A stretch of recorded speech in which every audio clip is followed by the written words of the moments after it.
Ever get this like weird feeling that the future could be amazing, right? Yeah.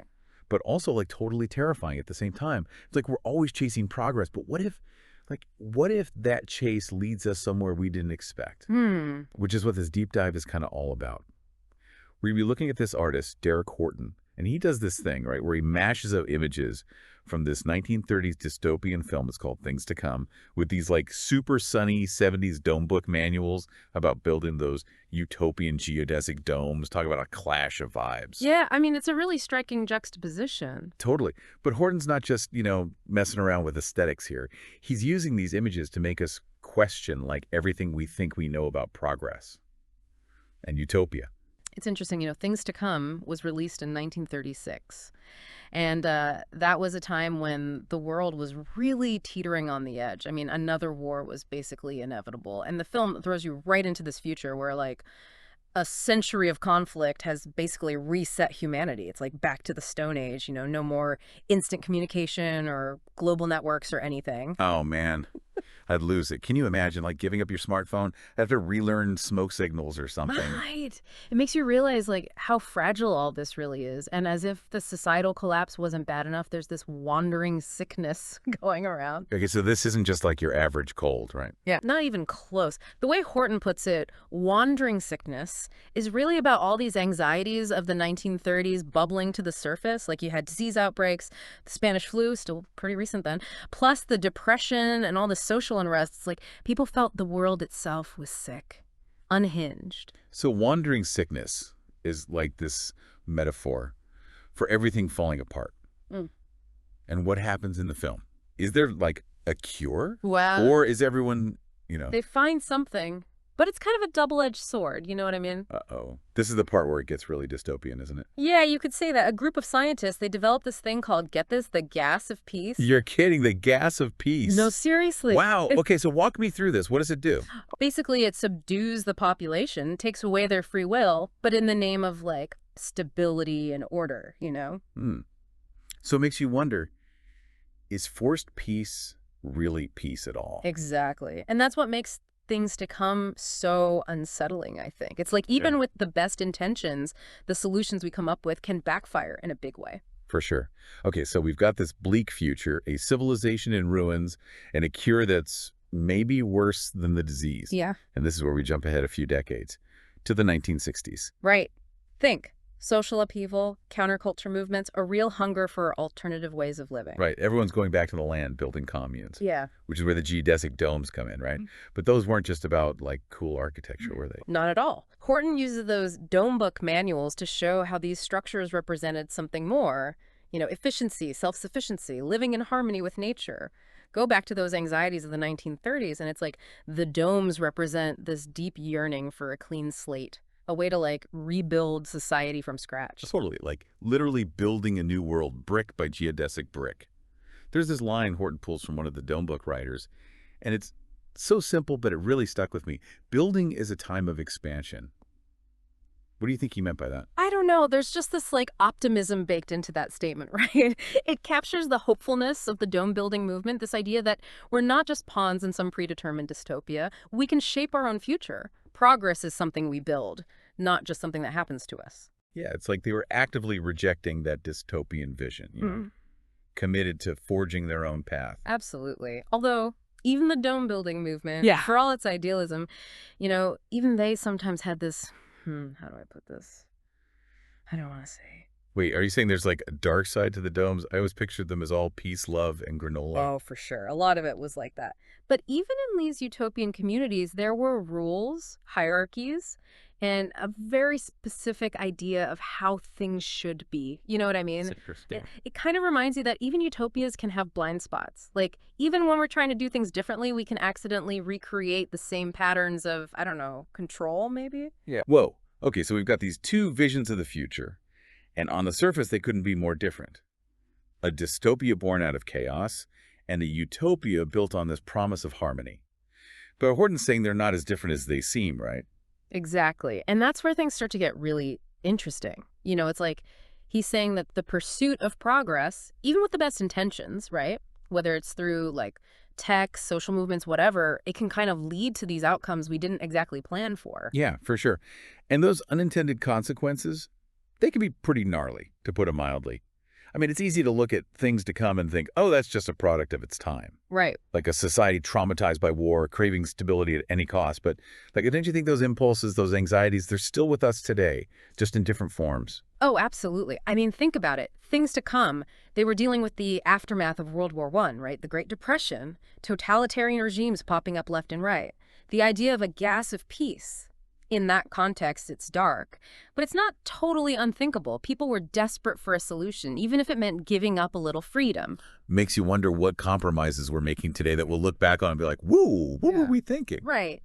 And that's where those Domebook images, they get really interesting. Like on the surface, you've got this super optimistic vision, people building these eco-friendly homes, rejecting consumerism, getting back to nature. But then you look a little closer and you start to see hints of that same impulse towards stock control. Like, if we could just engineer the perfect system, the perfect way of life, then everything would be okay. And it's not like those impulses are limited to some, sci-fi dystopia or a bunch of hippies building domes in the desert. Not at all. We see those same tensions playing out right now. I mean, look at technology. On the one hand, it connects us, empowers us, opens up all these possibilities.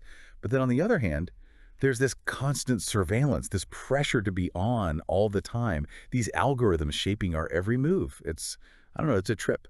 It really is. Or even like the whole minimalist living trend, tiny houses, off-grid communities, all that. There's this real yearning for simplicity, for self-sufficiency, right? Like a way of life that's less about consuming and more about, just being. Totally. I mean, I've spent countless hours watching those documentaries about off-grid living while simultaneously like refreshing my online shopping cart. It's this weird paradox, wanting to escape the system while still being like totally plugged in. And that paradox right there, that's what Horton's getting at. It's not that progress is inherently bad or that any attempt to create a better world is automatically doomed, right? It's more like he's just highlighting these inherent tensions. Like even the dome, which is supposed to be this symbol of like, utopian harmony, it can also represent isolation, this desire to like wall ourselves off from the messy reality of the world. So we're always trying to find that balance between individual freedom and collective responsibility, between embracing progress and preserving what makes us human. And sometimes those two things, they feel totally incompatible. And that's exactly where these like uncanny parallels that Horton keeps drawing, they become so powerful. It's a reminder that the future isn't some like pre-programmed destination. It's something we're actively shaping through our choices, our values, our actions. And those choices, they're rarely easy. Like, what if we end up building our own version of that gas of peace society without even realizing it? It's a scary thought, right? I mean, think about it. How easily do we hand over our data, our privacy? All in the name of convenience or security or whatever. It's true. And it's like every day there's a new app, a new gadget, a new algorithm promising to make our lives easier, better, more efficient. But at what cost? I mean, are we really any happier, more fulfilled, or are we just more distracted, more disconnected, more dot-controlled? And that's the million-dollar question, isn't it? And Horton's not afraid to ask it. He even pulls this one detail from the Domebook, and it seems kind of random, but it really gets you thinking. It's a quote about how domes don't offer as much wind resistance as sharp-angled buildings, which slow down the Earth's rotation. Wait, what? Seriously? They were worried about domes slowing down the Earth's rotation. Yeah, I know, right? It's such a weird, specific detail.